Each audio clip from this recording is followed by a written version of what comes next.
नमस्कार दोस्तों, चलिए लेकर के आ गए हैं आपके लिए नॉन स्टॉप टेस्ट नंबर 12। जी हाँ दोस्तों, ये 12वां टेस्ट जो हुई थी वो पिछले दिन हुई थी जीके जीएस के लिए। उसी का आज यहाँ पे क्या करने जा रहे हैं कि दोस्त डिस्कशन कराने जा रहे हैं। ठीक है, तो दोस्त जितने भी लोगों ने टेस्ट दिए हैं दोस्त अंत तक के बने रहिएगा। आप लोगों का हम स्कोर कार्ड दिखाने वाले हैं कि आप लोगों ने कितना नंबर लेकर के आया है। ठीक है, और जो लोग नए हैं दोस्त, अगर आप भी एनटीपीसी या ग्रुप डी की अगर तैयारी करना चाहते हैं तो दोस्त चैनल को सब्सक्राइब कर लीजिएगा। और अगर टेस्ट में पार्टिसिपेट करना है नॉन स्टॉप टेस्ट में, क्योंकि ये नॉन स्टॉप टेस्ट जो है जान लीजिए कि एग्जाम तक के चलेगी, बीच में ड्रॉप नहीं होगी, एग्जाम तक के कंटिन्यू टेस्ट ये चलती रहेगी। पर डे होती है टेस्ट, आपका डिस्कशन डेली यहीं पे देखने के लिए मिलेगा। ठीक है, तो चैनल को सब्सक्राइब कर ही लीजिएगा क्योंकि डिस्कशन आपको यहीं पे मिलेगा।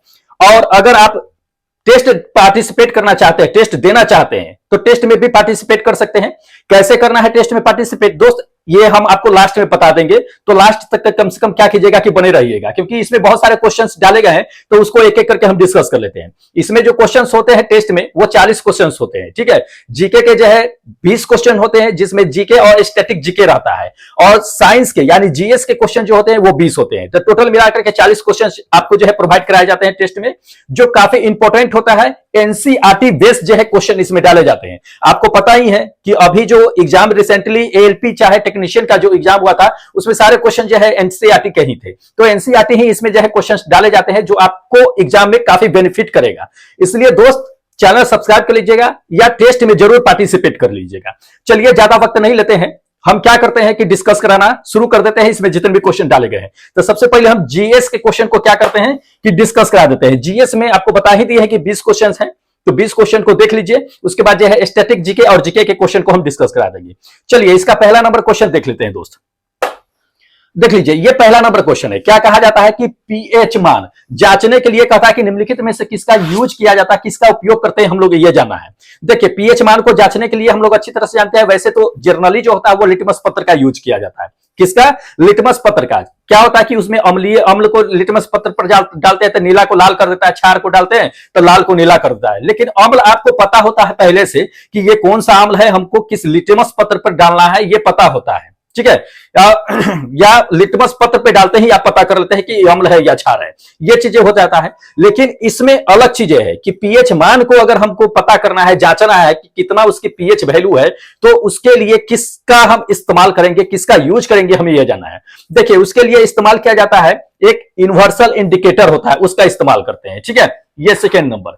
यूनिवर्सल इंडिकेटर को क्या कीजिएगा कि किसी भी जगह पे पानी में डालिए, मिट्टी में डालिए या किसी भी जगह डालिए, उसकी अम्लीयता या क्षारता जो होती है कितनी है न है, ये चीजें आपको पूरी तरह से बता देता है। ठीक है, तो इसको ध्यान में रखिएगा, यूनिवर्सल इंडिकेटर। वैसे जो है पीएच जो है मीटर होता है, पीएच मीटर का भी इस्तेमाल करते हैं। तो जो ऑप्शन में आएगा उसको मार दीजिएगा, लेकिन ऑप्शन के अकॉर्डिंग अगर चले तो ये सेकंड नंबर आपका आंसर क्या होगा कि बिल्कुल करेक्ट होगा, यूनिवर्सल इंडिकेटर। इंपॉर्टेंट है दोस्त, पूछे जाते हैं ये क्वेश्चन। चलिए नेक्स्ट क्वेश्चन आपको दिखा देते हैं।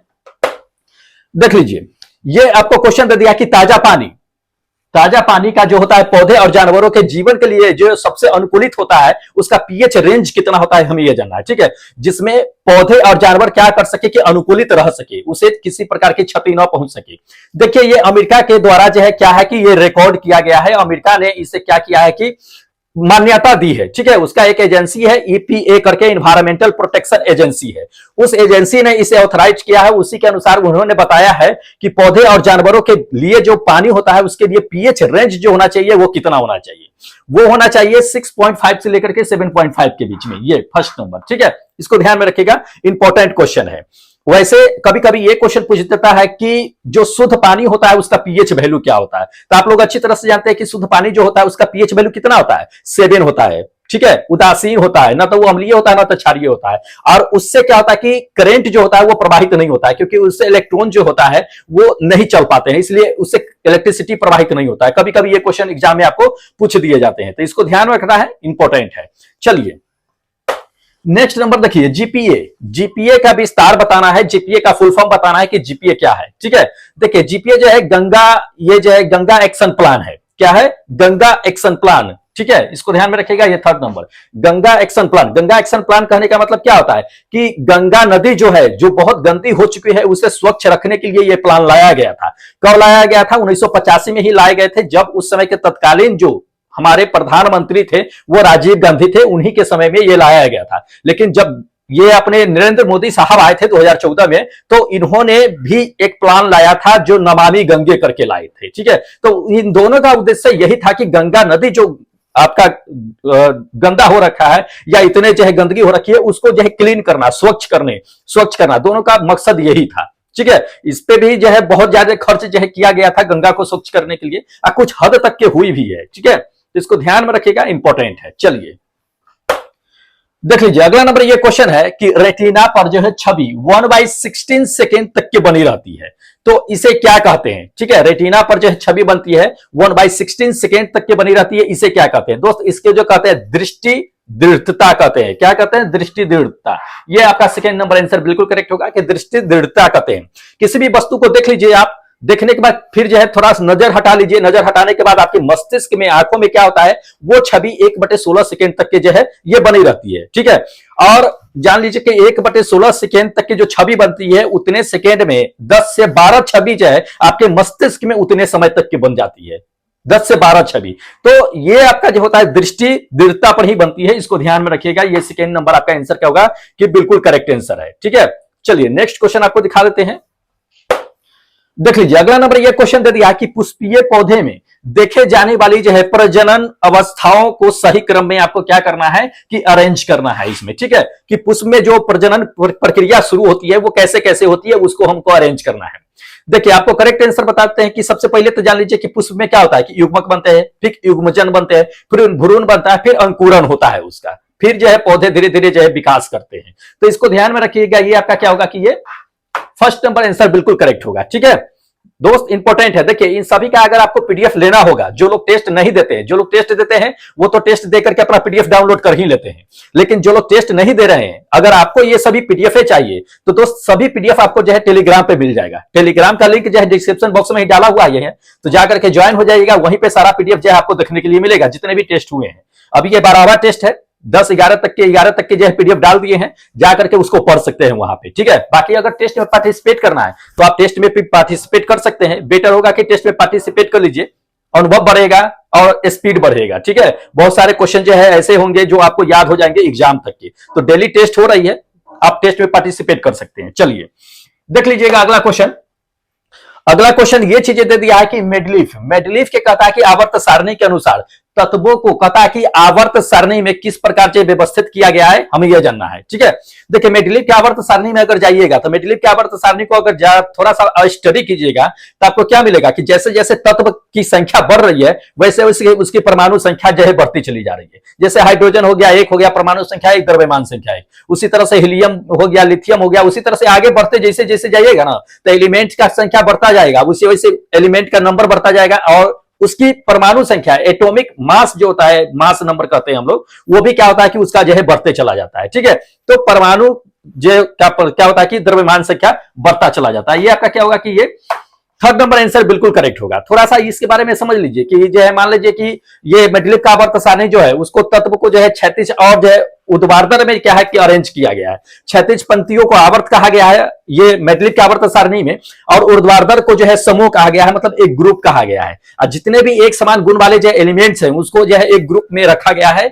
आप मेडलीफ का एलिमेंट्स जो है मेडलीफ का आवर्त सारणी आप एक बार जो है स्टडी कीजिएगा, पता चल जाएगा। चलिए अगला नंबर देख लीजिए। अगला नंबर यह दे दिया है कि एक सफेद पृष्ठभूमि पर क्या है कि नीली वस्तु है, सफेद पृष्ठभूमि है, उस पर नीली वस्तु है और नीले फिल्टर से उसको क्या किया जाता है कि देखा जाता है, तो वह किस तरह का दिखेगा हमें यह जानना है। देखिए सफेद पृष्ठभूमि पर नीला रहे या हरा रहे और उसको उसी फिल्टर से अगर देखेंगे तो हमको वो काला दिखाई देगा। चाहे वो नीला होगा तो नीला फिल्टर से देखेंगे वो काला दिखाई देगा, या हरा होगा हरे फिल्टर से देखेंगे तो वो काला दिखाई देगा। ठीक है, तो इसको ध्यान में रखिएगा। ये आपका क्या होगा कि ये फर्स्ट नंबर आंसर बिल्कुल करेक्ट होगा कि पृष्ठभूमि क्या होगा कि आपको काला दिखाई देते रहेगा। ठीक है, चलिए अगला नंबर देख लीजिए। अगला नंबर ये क्वेश्चन दे दिया कि किसी तरल को अगर गर्म करते हैं तो उसका अपवर्तनांक सामान्यतः क्या हो जाता है।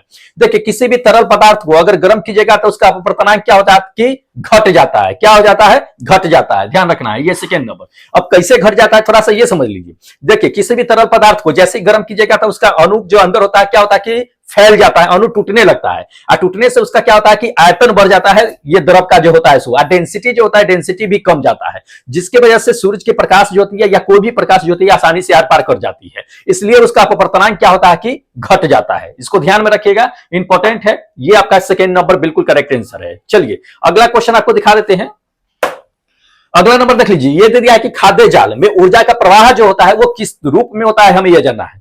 देखिए खाद्य जाल आप पढ़े होइएगा, जिसमें क्या होता है कि सूर्य से प्रकाश आता है, हरे पौधे उसको ग्रहण करते हैं, हरे पौधों को फिर आकर के कोई जो है क्या करता है कि शाकाहारी जो है जानवर या जंतु आकर के उसको खा जाते हैं, फिर उस शाकाहारी को क्या करता है कि मांसाहारी जंतु या जानवर आकर के खा जाते हैं। तो वो क्या होता है, ऊर्जा का प्रवाह क्या होता है, एक दिशीय होता है, यूनि डायरेक्शन में होते रहता है उसको, ठीक है, इसको ध्यान रखिएगा, एक डायरेक्शन में होता है। ये आपका क्या होगा कि ये थर्ड नंबर आंसर बिल्कुल करेक्ट होगा कि एक दिशीय में होगा, ठीक है, इंपॉर्टेंट है, पूछे जाते हैं।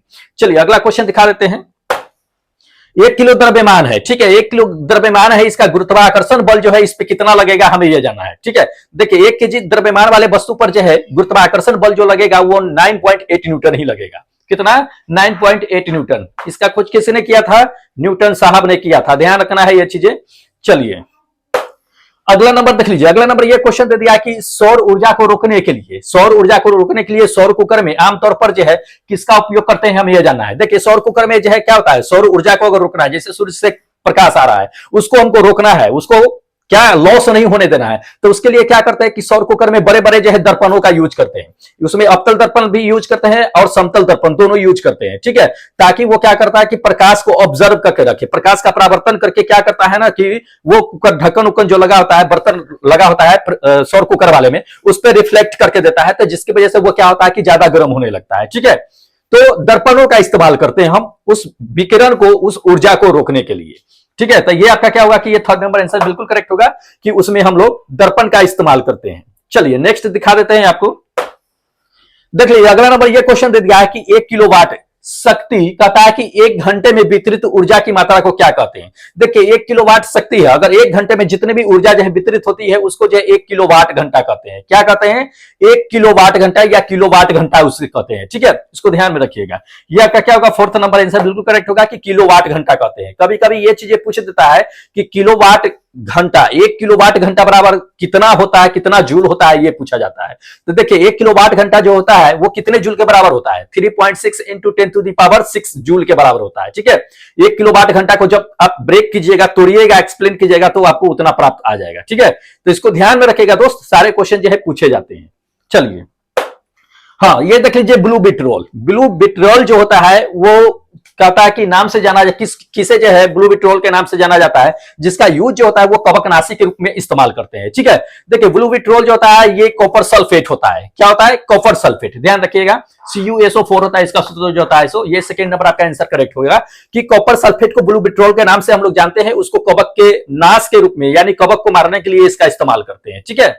चलिए अगला नंबर देख लीजिए, अगला नंबर ये क्वेश्चन दे दिया है कि चांदी है, ठीक है, चांदी है, चांदी के वस्तु को अगर कुछ दिनों तक के क्या कीजिएगा ना कि खुले वातावरण में अगर रख दीजिएगा तो उस पर क्या होता है कि काली जो है काला पड़ जाता है, वो धीरे धीरे चांदी आपको काला पड़ जाएगा, ठीक है। वैसे गांव देहात में अगर जाइएगा तो क्या होता है ना कि अगर महिला अगर किसी ज्वेलरी से अगर चांदी खरीद के लिए आए, कुछ दिन पहन ले, पहनने के बाद वो धीरे धीरे काला होने लगे तो कहेगी कि दुकानदार ने क्या किया है कि ये ठग दिए हैं, मतलब कि गलत चांदी दे दिए हैं। लेकिन ऐसा नहीं होता दोस्त, क्या होता है कि वातावरण में क्या होता है कि सल्फर उपस्थित होता है, ठीक है। वो सल्फर क्या करता है कि चांदी से रिएक्ट करता है, चांदी से अभिक्रिया करता है, चांदी से अभिक्रिया करने के बाद वो क्या करता है कि सिल्वर सल्फेट बनाता है, जो एक काला छेप होता है, काला परत होता है, जो चांदी पर धीरे धीरे जमना शुरू कर देता है, ठीक है। तो उसको एक्वारेजिया में क्या किया जाता है कि साफ किया जाता है, एक्वारेजिया से आसानी से वो साफ हो जाता है। तो वो क्या होता है कि सिल्वर सल्फेट की वजह से हो जाता है, सिल्वर सल्फेट, वो काला अपक्षेप जो होते हैं वो सिल्वर सल्फेट होता है, इसको ध्यान में रखिएगा। ये आपका क्या होगा कि ये फोर्थ नंबर आंसर करेक्ट होगा कि सिल्वर सल्फेट की मात्रा की वजह से वो चांदी जो होता है वातावरण में कुछ समय तक रहने से वो काला हो जाता है।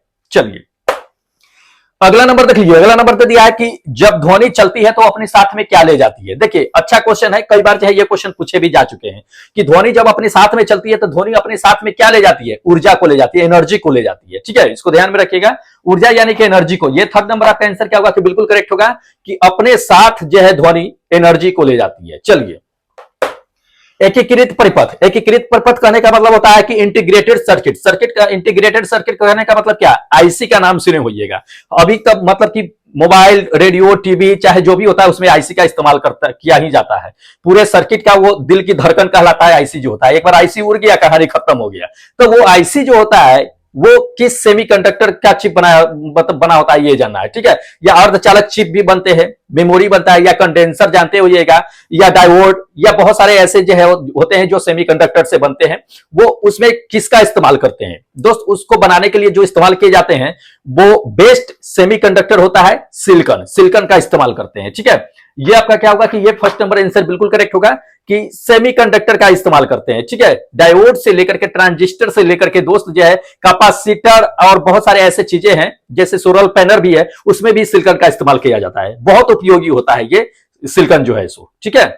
चलिए अगला नंबर देख लीजिए। अगला नंबर यह दे दिया कि चुंबकीय याम्योत्तर और भौगोलिक याम्योत्तर के बीच जो कोण बनता है उस कोण को क्या कहते हैं, हमें यह जानना है। देखिए चुंबकीय याम्योत्तर और भौगोलिक याम्योत्तर जो है उसके बीच जो कोण बनता है उसको चुंबकीय दिक्पात के नाम से जानते हैं। क्या जानते हैं? चुंबकीय दिक्पात के नाम से। ध्यान रखिएगा, ये आपका थर्ड नंबर आंसर बिल्कुल करेक्ट होगा कि चुंबकीय दिक्पात के नाम से जानते हैं। इसी की वजह से क्या होता है ना कि किसी भी चुंबक को आप अगर स्वतंत्र रूप से लटकाइएगा तो लटकाने के बाद क्या होता है कि उत्तर दक्षिण दिशा में वह जो है आराम से जो है वास्तविक दिशा को इंडिकेट करने लगता है, ठीक है। तो इसको ध्यान में रखिएगा, इंपॉर्टेंट है। चलिए अगला नंबर देख लीजिए। अगला नंबर ये क्वेश्चन दे दिया कि शुद्ध पदार्थ में अगर कहता है कोई अन्य पदार्थ अगर जो है मिला देने से क्या होगा, उसके गलनांक पे क्या इफेक्ट पड़ेगा, हमें ये चीजें जानना है। तो किसी भी शुद्ध पदार्थ में अगर कोई अन्य पदार्थ अगर मिला दीजिए तो उसकी गलनांक जो होती है वो क्या होती है कि घट जाती है। क्या होती है?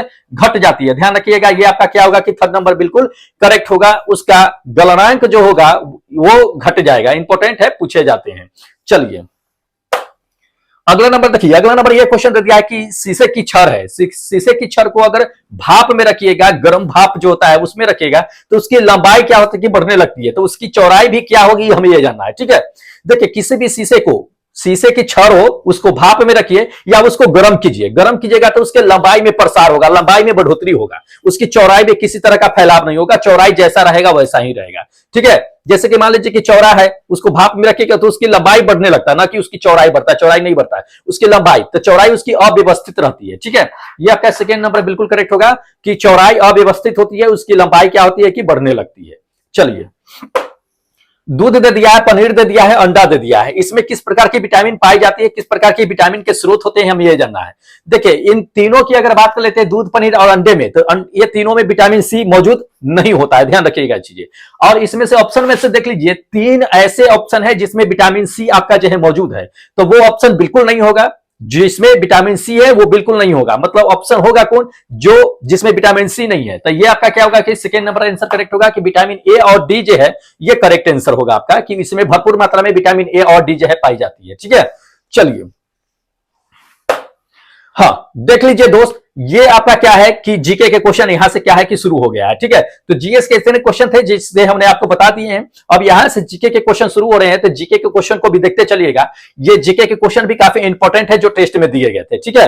तो चलिए क्या करते हैं कि इसे भी डिस्कस कर लेते हैं, बने रहिएगा अंत तक के। अब 20 क्वेश्चन और है उसको हम बता करके आपको क्या करते हैं कि बता देंगे कि आप भी टेस्ट में कहां से पार्टिसिपेट कर सकते हैं, ठीक है। नाम भी बताएंगे जो लोग यह टेस्ट दे रखे हैं।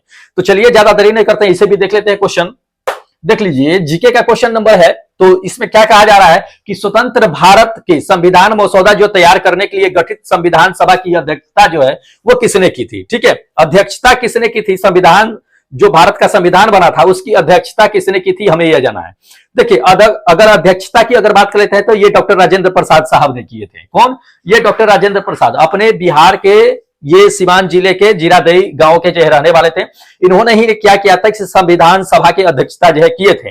लेकिन अगर बात कर लेते हैं भीमराव अंबेडकर साहब की, तो भीमराव अंबेडकर साहब क्या किए थे, वैसे तो जाना जाता है ना कि भीमराव अंबेडकर साहब ने संविधान तैयार किया है, तो दोस्तों वो प्रारूप समिति के अध्यक्ष थे। क्या थे? प्रारूप समिति के अध्यक्ष। ध्यान रखिएगा, अध्यक्षता डॉक्टर राजेंद्र प्रसाद साहब ने किया था।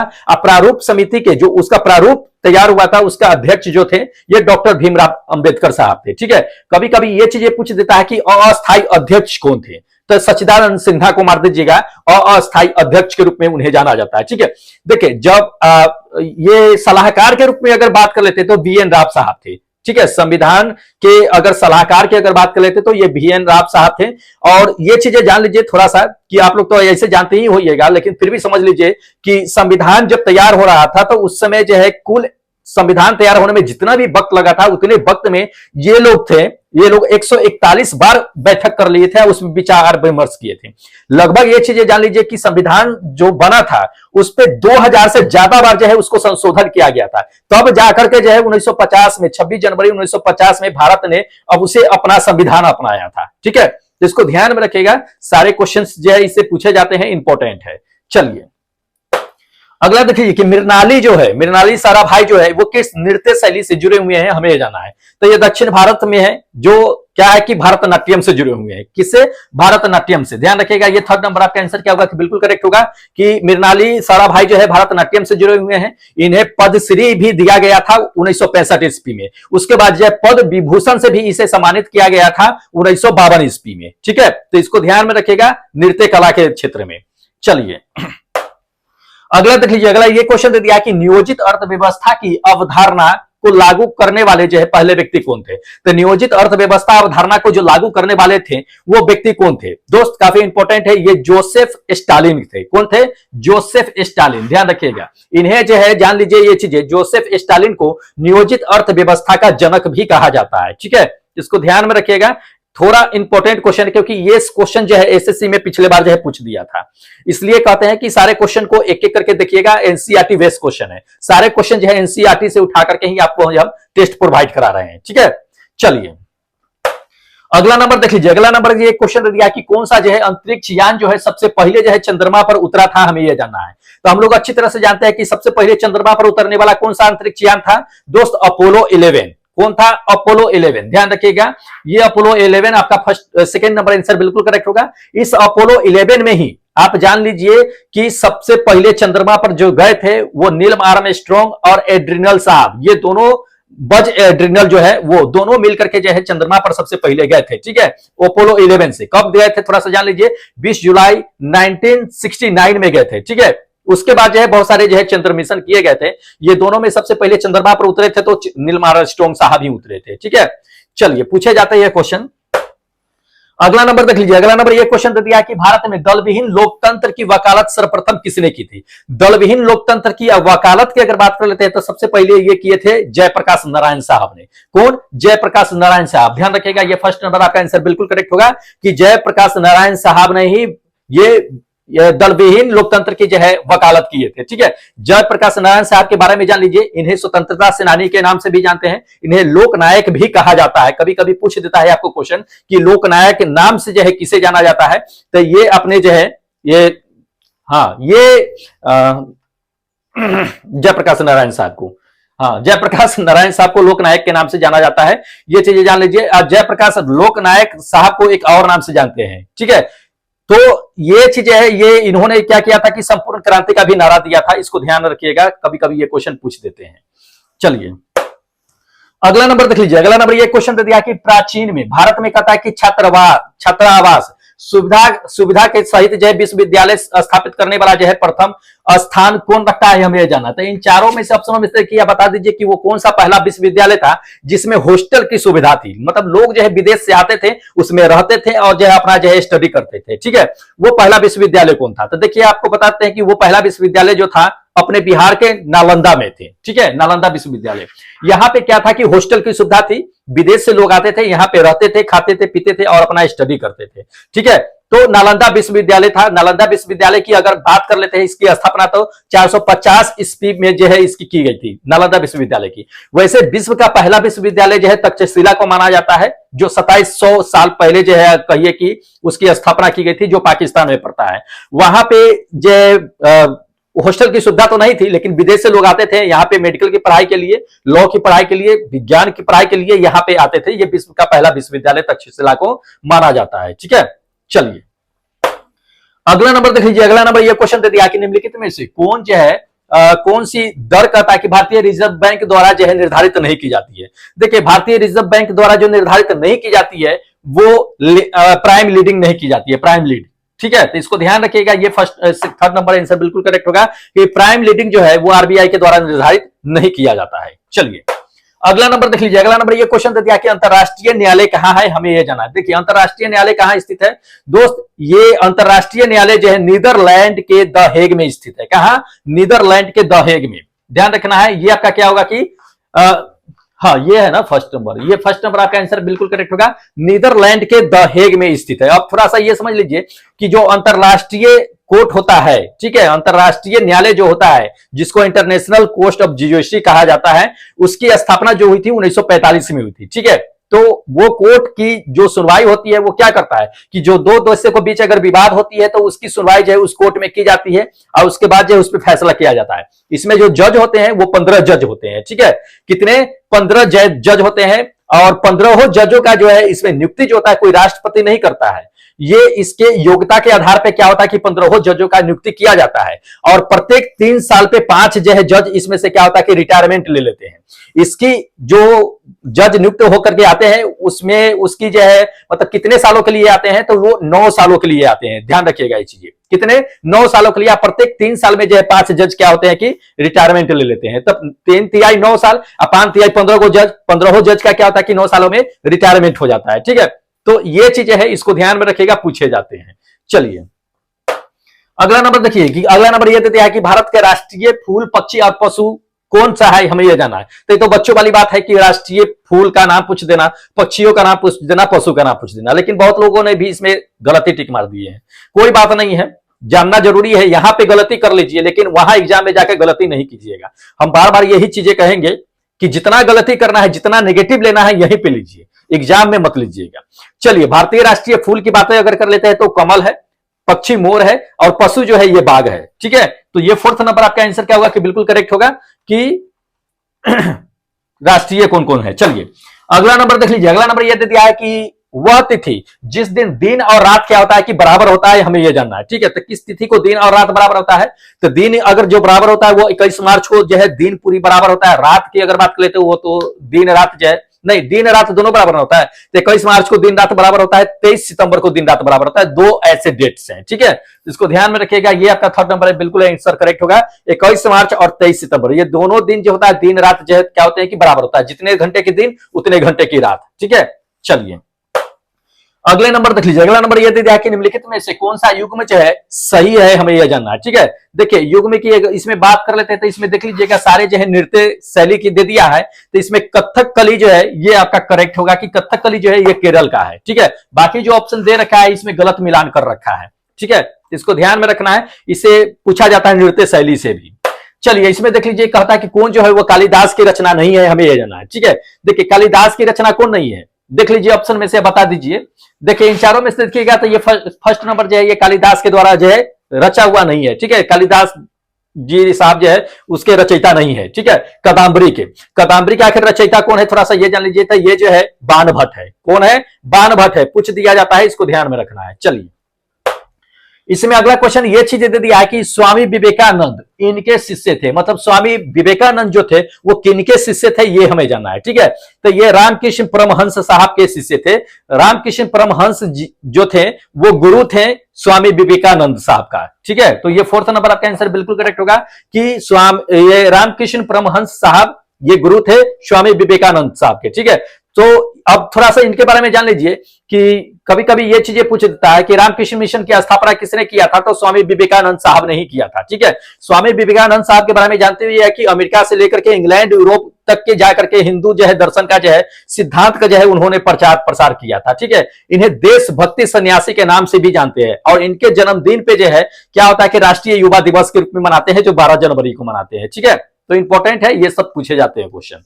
चलिए अगला नंबर देख लीजिए, अगला नंबर यह दे दिया कि भारतीय राष्ट्रीय कांग्रेस का पहला अधिवेशन जो है कहां हुआ था, यह जाना है। देखिए भारतीय राष्ट्रीय कांग्रेस का पहला अधिवेशन जो हुआ था वो क्या हुआ था, बॉम्बे में हुआ था। क्या हुआ था? बॉम्बे में, यानी कि मुंबई में। ये 3rd नंबर आपका आंसर करेक्ट होगा कि मुंबई में हुआ था। कब हुआ था ये चीजें जान लीजिए, तो वो 1885 ईस्वी में हुआ था। कब हुआ था? 1885 ईस्वी में। किसकी अध्यक्षता में हुई थी, कभी कभी ये पूछ देता है, तो बेमोस चंद्र बनर्जी की अध्यक्षता में की गई थी। ठीक है, इसको ध्यान में रखिएगा, इंपॉर्टेंट है। चलिए अगला नंबर देख लीजिए, अगला नंबर ये क्वेश्चन दे दिया है कि वीटो की शक्ति किसके पास नहीं है, ये हमें जानना है। ठीक है, तो इन चारों ऑप्शनों में से देख लीजिए, बता दीजिए कि वीटो की शक्ति जो है वो किसके पास में नहीं है। देखिए वीटो की शक्ति जो है 5 देशों के पास में है, इसमें से किसके पास में नहीं है? ये जर्मनी के पास में वीटो की शक्ति नहीं है, ठीक है। अब किस किस के पास में है थोड़ा सा ये जान लीजिए। वीटो की शक्ति आपको बता दी कि 5 देशों के पास में है। कौन कौन से देश है याद करके रखिएगा। चीन है, रूस है, फ्रांस है, संयुक्त राष्ट्र अमेरिका है और जो है ये कनाडा है, ठीक है। तो किंगडम है, नहीं कनाडा किंगडम, यूनाइटेड किंगडम है, सो कनाडा नहीं, कनाडा के पास भी नहीं है। तो ये 5 देश है जिसके पास क्या है कि ये वीटो की शक्ति है। वीटो की शक्ति होता क्या है थोड़ा सा ये जान लीजिए। जैसे मान लीजिए कि कोई देश है, अगर वो क्या करता है कि कोई नया कानून ला रहा है तो वो सारे देश को मानना पड़ेगा, ठीक है। अगर उस कानून में किसी तरह की अगर दिक्कतें हो रही है तो वो कोई देश क्या कर सकता है कि मना कर सकता है कि नहीं हम इस पे हस्ताक्षर नहीं करेंगे। जब तक कोई देश अगर मान लीजिए कि हस्ताक्षर नहीं कर रहा है तो 4 गो देश अगर सहमति भी है, अगर एक सहमति नहीं है तो फिर भी उस कानून को जो है पारित नहीं किया जाएगा। पांचों को क्या होना पड़ेगा कि सहमति जताना पड़ेगा, पांचों को हस्ताक्षर करना पड़ेगा, फिर वो वीटो जो है पारित होता है, फिर पूरे देश को वो जो है मानना पड़ता है, ठीक है। इसमें भारत जो है वीटो का नहीं है, लेकिन वीटो बनने की जो है क्या कर रहा है कि कोशिश कर रहा है भारत, लेकिन थोड़ा मुश्किल ही लग रहा है, ठीक है। ये वीटो जान लीजिए कि वीटो किसी देश के किसके पास में रहता है? प्रधानमंत्री, राष्ट्रपति, किसके पास में? तो किसी भी देश के राष्ट्रपति के पास में क्या होता है कि वो पावर होता है, ठीक है। अगर वीटो बन रहा है, जैसे कि मान लीजिए कि चीन के पास वीटो के पावर है, तो चीन के राष्ट्रपति के पास में राष्ट्रपति उसको साइन करेगा, ना कि प्रधानमंत्री। एक सपोज दैट कह रहा है ये चीजें, ठीक है। चलिए अगला नंबर देख लीजिए। अगला नंबर ये क्वेश्चन दे दिया कि खरीफ फसल जो है इनमें से कौन है, हमें ये जानना है। तो चावल जो है आपका क्या है कि खरीफ फसल में आता है, ठीक है, ये 4th नंबर। बाकी ये जो देख रहे हैं ये सब रबी फसल में आता है, इंपॉर्टेंट है। खरीफ फसल की जो बुआई होती है वो खरीफ फसल की बुआई कब होती है? तो बरसात के समय में जून जुलाई अगस्त तक की जो है बुआई होती रहती है। कटाई जो होती है वो आपको पता है कि ये अक्टूबर नवंबर दिसंबर तक की जो है कटाई हो जाती है चावल की। तो ये सब इंपॉर्टेंट है, पूछे जाते हैं। चलिए अगला नंबर देख लीजिए। अगला नंबर ये क्वेश्चन दे दिया है कि कौन जो है कंप्यूटर शब्द से जो है संबंधित नहीं है, हमें ये जानना है, ठीक है। तो फ्रैंकलिन जो है ये आपका क्या कि कंप्यूटर शब्द से संबंधित नहीं है, बाकी ये सब कंप्यूटर का ही वर्ड है, ठीक है। तो इंपॉर्टेंट है, पूछे जाते हैं कंप्यूटर से भी 1-2 क्वेश्चन आपको दिए जाते हैं। चलिए अगला नंबर देख लीजिए। अगला नंबर ये क्वेश्चन दे दिया कि संविधान सभा में कितनी अनुसूचियां हैं, हमें यह जानना है। देखिए अभी तत्काल में अगर देखा जाए तो संविधान सभा में जो है 12 अनुसूची है। कितने? 12 अनुसूची है। थोड़ा सा इसके बारे में भी समझ लीजिए। 12 अनुसूची है और कभी कभी पूछ देता है कि संविधान में कितने अनुच्छेद है, तो 395 अनुच्छेद है जिसे 22 भागों में डिवाइड किया गया है। अब अनुसूची की अगर बात कर लेते हैं, जो 12 अनुसूची है, तो क्या शुरू से ही 12 अनुसूची था? जी नहीं, शुरू से 12 अनुसूची नहीं था। 1935 के आसपास में अगर बात कर लेते हैं तो उसमें जो है 10 अनुसूची था, ठीक है, जब तक संविधान नहीं बना हुआ था। लेकिन जब संविधान बना 1949 में, ठीक है, तो उसके बाद क्या हुआ कि उसमें जो है 8 अनुसूची जो है मतलब कि 10 से घटा करके 8 अनुसूची कर दिया गया। फिर उसके बाद जो है उस पर संशोधन किया गया। फिर उसके बाद जो है 4 जो है अनुसूची को और जोड़ दिया गया। तो कुल मिलाकर के जो है 12 अनुसूची हो गए। इसको ध्यान में रखना है, इंपॉर्टेंट है। चलिए कुक्की जनजाति जो है भारत के किस राज्य में पाई जाती है, हमें जाना है। तो कुक्की जाति है, आप पूर्वोत्तर में चले जाइए, वहां पे आपको मणिपुर में जो है कुक्की जाति देखने के लिए मिल जाएगा, ठीक है। ये सेकेंड नंबर आपका आंसर करेक्ट होगा कि मणिपुर में कुक्की जनजाति देखने के लिए मिलती है। चलिए अगला क्वेश्चन आपको दिखा देते हैं। हाँ देख लीजिए, ये क्वेश्चन दे दिया कि केंद्र शासित जो है प्रदेश लक्षद्वीप की राजधानी कहाँ है। देखिए लक्षद्वीप की अगर राजधानी की अगर बात कर लेते हैं, ये करावती में है। कहाँ है? करावती में, ठीक है। ये 3rd नंबर आपका आंसर क्या होगा कि बिल्कुल करेक्ट होगा कि लक्षद्वीप की राजधानी जो है ये करावती में। करावती जो है वो शहर है जो क्या कि सबसे बड़ा शहर जो है लक्षद्वीप के माना जाता है। इसको ध्यान रखिएगा, केरल से ये 360 किलोमीटर दूर स्थित है, ठीक है। तो इंपॉर्टेंट है, ध्यान में रखना है ये चीजें, ठीक है। चलिए अब दोस्त क्या करते हैं कि इतने क्वेश्चन जो थे आपके टेस्ट में दिए गए थे जीके जीएस के, जो आपको हमने बता दिया है, ठीक है। अब क्या कीजिएगा कि दोस्त चैनल को सब्सक्राइब कर लीजिएगा, क्योंकि फिर अगले दिन आपके लिए क्या करेंगे कि डिस्कशन वीडियो यहीं पे लेकर के आएंगे। और ये चीजें जान लीजिए कि आज भी आपका टेस्ट जो है 12 के बाद जो है 13वां टेस्ट जो है एक्टिव है। तो जाकर के क्या कीजिएगा कि टेस्ट लगा लीजिएगा। और जो लोग टेस्ट में पार्टिसिपेट करना चाहते हैं दोस्त, आपको बता देते हैं कि कहां से कर सकते हैं। देख लीजिए ये एप्लीकेशन है ERCB सर के नाम से, ठीक है। ERCB सर के नाम से प्ले स्टोर पे ये एप्लीकेशन आपको मिल जाएगा। इस एप्लीकेशन को क्या कीजिएगा कि डाउनलोड कर लीजिएगा और इसी पे टेस्ट लगाइएगा। अगर किसी तरह की अगर समस्या होगी टेस्ट लेने के बाद, तो देख लीजिए ये नंबर दिया हुआ है, इस नंबर पे कॉल या मैसेज ड्रॉप कीजिएगा, सारी समस्या हल हो जाएगी, ठीक है। अगर किसी भी विषय में भी पूछना हो, एग्जाम से रिलेटेड या कोई भी चीज, तो इसमें आप क्या कीजिएगा कि दोस्त कॉल कर लीजिएगा, हम आपको बता देंगे कि क्या है क्या नहीं है, ठीक है।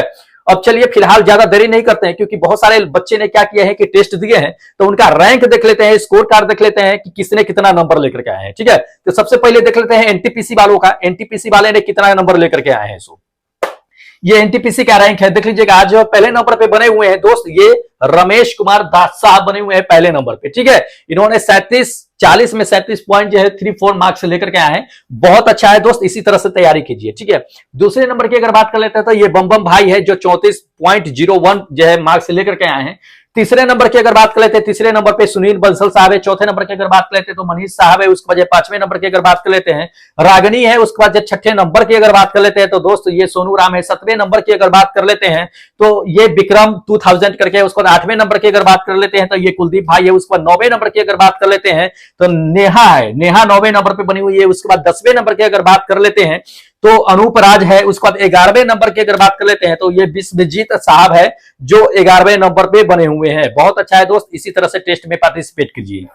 चलिए उसके बाद देख लीजिएगा 12वें नंबर की अगर बात कर लेते हैं तो देखिएगा सचिन कुमार है। उसके बाद 13वें नंबर की अगर बात कर लेते हैं तो ये सुदीप चौहान करके। उसके बाद यह 14वें नंबर की बात कर लेते हैं तो ये दिनेश चौधरी करके है। 15वें नंबर की अगर बात कर लेते हैं तो लक्ष्मण कुमार कानवाड़ करके है। उसका जो है लक्ष्मण, उसका 16वें नंबर की अगर बात कर लेते हैं तो मृत्युंजय भाई है। उसके बाद 17वें नंबर की अगर बात कर लेते हैं तो अंजलि है। उसके बाद 18वें नंबर की अगर बात कर लेते हैं तो ये सुमन है। उसके बाद 19वें नंबर की अगर बात कर लेते हैं तो ये विजय पाल है। 20वें नंबर की अगर बात कर लेते हैं तो पंकज दास है। 21वें नंबर की अगर बात कर लेते हैं तो सुशील राज है। उसका 22वें नंबर की अगर बात कर लेते हैं तो ये नुसरत खातून करके जो है ये 22वें नंबर पे बने हुए हैं। चलिए 23वें नंबर की अगर बात कर लेते हैं दोस्त देखिएगा अमृता है। उसके बाद 24वें नंबर पे कौन है कि ललन है। उसके बाद 25वें नंबर की अगर बात कर लेते हैं तो ये पन्ने लाल प्रसाद करके है। उसके बाद जो है पासवान करके है ना, प्रसाद नहीं पासवान है। उसके बाद 26वें नंबर की अगर बात कर लेते हैं तो राजीव यादव है। उसके बाद 27वें नंबर की अगर बात कर लेते हैं तो कुमुद रंजन करके है। उसके बाद 28वें नंबर की अगर बात कर लेते हैं तो अंकित झा करके है। उसके बाद 29 नंबर की अगर बात कर लेते हैं ये पंकज जो है सूर्या करके है। उसके बाद देख लीजिएगा 30वें नंबर की अगर बात कर लेते हैं हरिओम जाटव साहब है। उसके बाद 31वें नंबर की अगर बात कर लेते हैं तो प्रमोद सैनी करके। उसके बाद जो है 32 नंबर की अगर बात कर लेते हैं तो ये बबलू भाई है जो आपका क्या है कि 32वें नंबर पे। 33वें नंबर की अगर बात कर लेते हैं तो ये अमोद है। अमोद जो है क्या है कि आपका 33वें नंबर पे बने हुए हैं। बहुत अच्छा है दोस्त।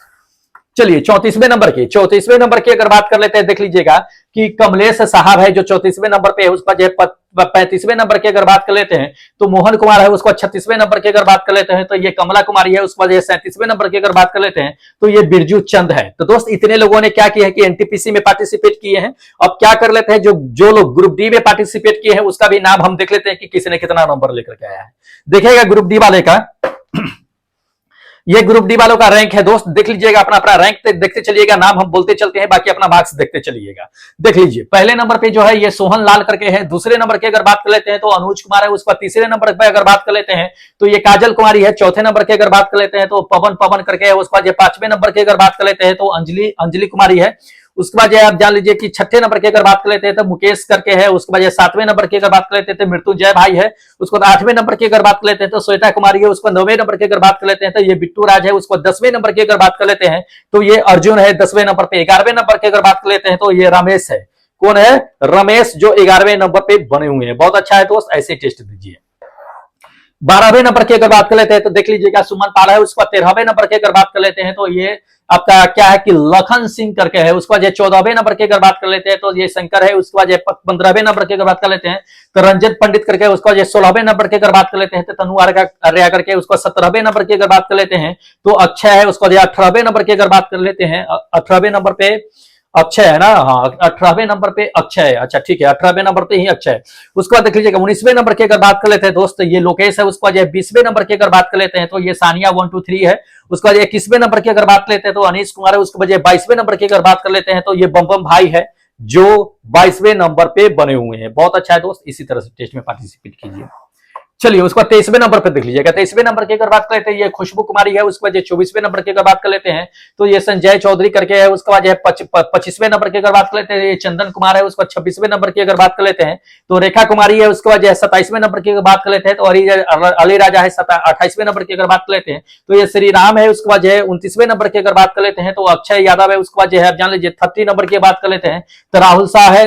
31 नंबर की अगर बात कर लेते हैं ये भरत भाई है। उसके बाद 31 नंबर की अगर बात कर लेते हैं तो 31 पे देख लीजिएगा आपका अच्छा 31 पे ही भरत है, 31 पे भरत है। 32 की अगर बात कर लेते हैं तो अंजय कुमार करके उसको 33 नंबर पे देख लीजिएगा। 33 नंबर पे कौन है? राकेश है। राकेश जो है 33 नंबर पे है। बहुत अच्छा है दोस्त, इसी तरह से पार्टिसिपेट कीजिए। चलिए उसके बाद देख लीजिएगा आपका की 34 पे क्या है कि हरिकिशन है। उसके बाद 35 की अगर बात कर लेते हैं तो विनय साहब जो यूपी से है। उसके बाद जो है आपका 36 नंबर पे कौन है कि मोहन दुबे है। उसके बाद जो है 37 पे मोहम्मद आसिफ है। उसके बाद 38 नंबर की 38 नंबर पे जितेंद्र है। उसके बाद जो है 39 की अगर बात कर लेते हैं तो रागनी है। उसके बाद 40 नंबर की अगर बात कर लेते हैं तो इंद्रजीत भाई है जो 40 नंबर पे है। तो दोस्त इतने लोगों ने क्या किया है कि टेस्ट में पार्टिसिपेट किए हैं। दोस्त अगर आप भी टेस्ट देना चाहते हैं तो क्या कीजिए कि जाकर के जो है एप्लीकेशन डाउनलोड कर लीजिएगा। हमने एप्लीकेशन बता दिया है, ठीक है, या लिंक डिस्क्रिप्शन बॉक्स में लिंक दिया हुआ है, जाकर के एप्लीकेशन डाउनलोड कर लीजिएगा और जाकर के टेस्ट लगाइएगा, ठीक है। और चैनल को सब्सक्राइब कर लीजिएगा क्योंकि यहीं पे आपको डिस्कशन वीडियो देखने के लिए मिलेगा। और भी एनटीपीसी या ग्रुप डी के लिए जो है वीडियो आती रहेगी, तो चैनल सब्सक्राइब कर लीजिए। आपके एग्जाम तक के दोस्त हम प्रिपरेशन कराते रहेंगे। चलिए अब हमें इजाजत दीजिए क्योंकि फिर मिलेंगे एक नए प्रैक्टिस सेट के साथ। तब तक जय हिंद दोस्तों।